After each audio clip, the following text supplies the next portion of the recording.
Hello friends, today ஒரு சின்ன motivational ஸ்பீச்சோட start பண்ணலாமா? நமக்கு நம்ம மேலே நம்பிக்கை இல்லைன்னா அடுத்தவங்க நம்மளை நம்பவே மாட்டாங்க.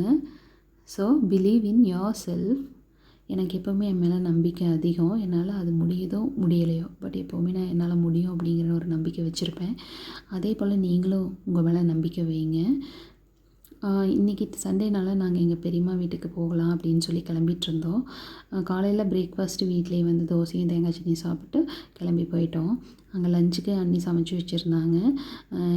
ஈவினிங் வரைக்கும் அங்கே தான் டைம் ஸ்பெண்ட் பண்ணிவிட்டு ஈவினிங் மேலே கிளம்பி வந்தோம். நைட்டு பார்த்திங்கன்னா என் ஹஸ்பண்டுக்கு சுத்தமாக பசிக்கல. ஏன்னா ஹெவியாக அங்கேயே சாப்பிட்டதுனால எனக்கு காஃபி மட்டும் வேணும்னு சொன்னாங்க. சரி காஃபி மட்டும் நானும் என் ஹஸ்பண்ட் போட்டு குடிச்சிட்டு, தம்பி வரும்போதே கார்லையே தூங்கிட்டான். சரி எழுப்பி அவனை பாலை மட்டும் கொடுத்து தூங்க வச்சுட்டேன்.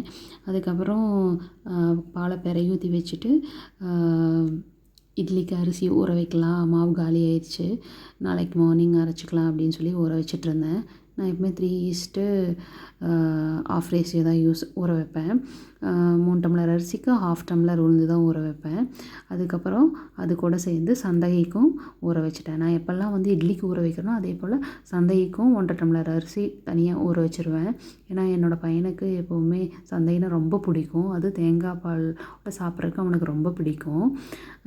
அதனால தான் ஃப்ரெண்ட்ஸ். அதுக்கப்புறம் பார்த்திங்கன்னா மார்னிங் ட்ரிங்க் நான் எப்போவுமே வந்து கிரேப்ஸ் வாட்டரும் வெந்தய வாட்டரும் தான் குடிப்பேன். தேங்க்யூ, பாய்.